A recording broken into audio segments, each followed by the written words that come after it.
Hey guys, just a little tip. I'm replacing here window regulators. Funny enough, 3 of them are gone on this car at once. It's a 2008 Mazda 3.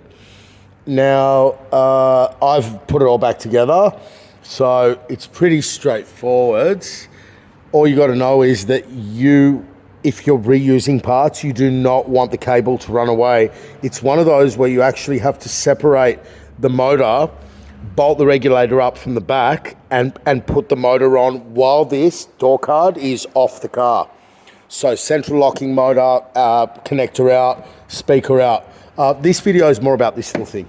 So this little thing here, just note the orientation, guys. So just note this. Whoop.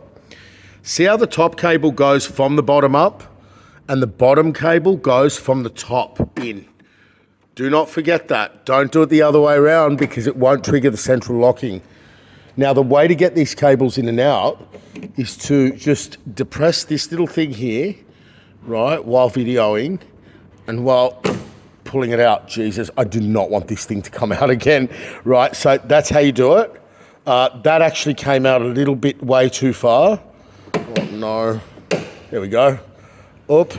Has it derailed? Yes, it has. There we go. It's in. So, yeah, I didn't need to lift it that far to take it out. I don't think you want to be pulling this whole thing out and this falling out.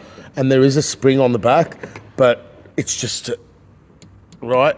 So depress in here, pull, and then you can get these cables out and in without bending them. Okay, white at the bottom, black at the top. Hope that helps.